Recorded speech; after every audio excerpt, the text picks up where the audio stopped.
Welcome, survey technicians. Look, we know that out in the field, your time is literally money, and your gear, well, it's your lifeline. Today, we're bringing you a definitive, step-by-step guide designed specifically to walk you through updating and maintaining your Topcon FC5000 data collector.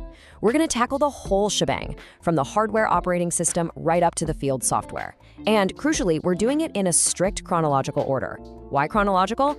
Well, because jumping ahead is a recipe for disaster. It can lead to locked software, lost data, or worse, a totally bricked device right in the middle of a job site. This guide is going to make absolutely sure you can upgrade safely without risking a single minute of downtime. To guarantee you don't lose data or brick your device, we're going to follow this exact sequence.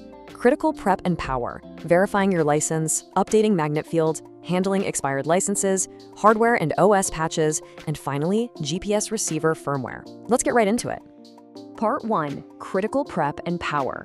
Before we even look at a software version or tap a single update button, we absolutely must secure your existing survey jobs and device power.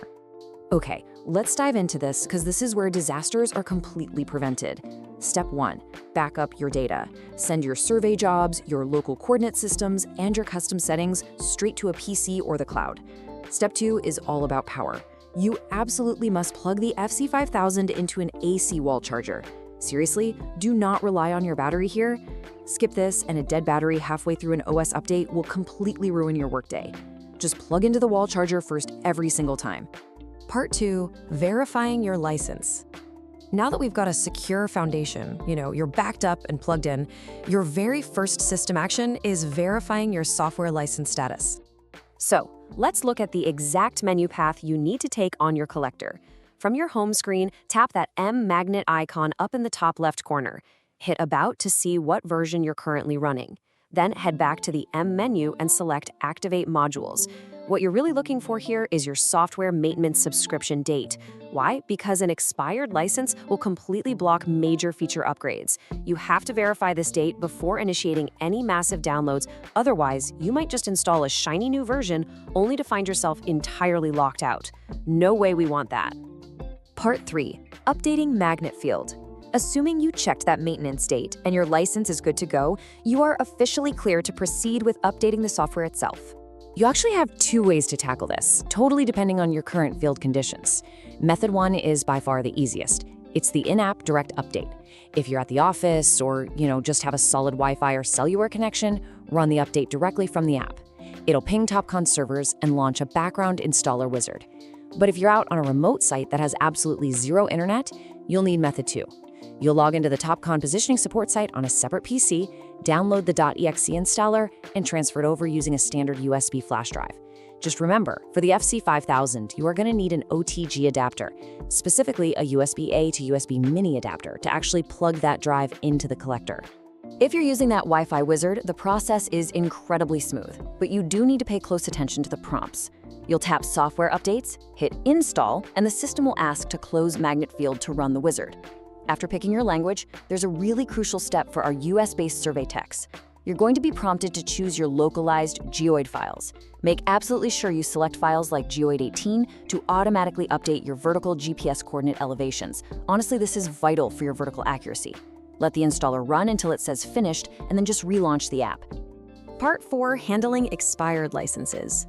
Let's hit pause on our chronological progression for just a second to look at what to do if you checked your license earlier and, oops, discovered it was actually expired. Topcon uses a perpetual licensing model, which basically gives you 2 main options. If you're in scenario A and you really want those brand new software features, but your maintenance expired before that version was released, well, you're going to get an authorization failed error. The only fix here is calling up your local dealer and purchasing a software maintenance agreement, or SMA renewal.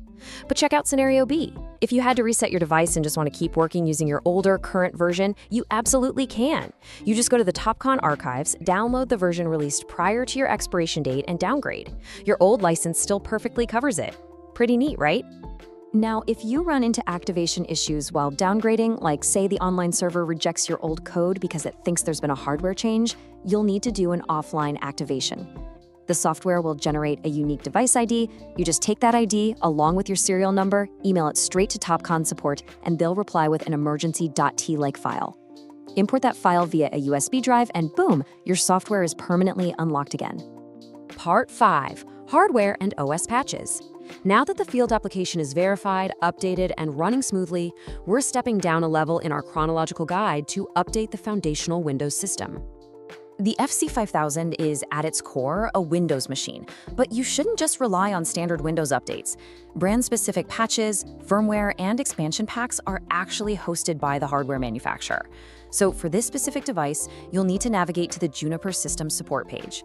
That is where you'll download these specific .exe patch updaters directly to your collector, or, move them over via USB and run them to keep the hardware communicating perfectly with the software. Okay, here's a crucial point I literally cannot stress enough.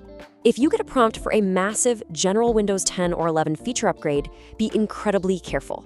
Performing these large Windows feature upgrades has been known to alter the system just enough that it drops your Topcon Field Collector license entirely. Yeah, it's a real headache. If you let Windows run wild, you might find yourself locked out and forced to call your dealer for a full license restoration.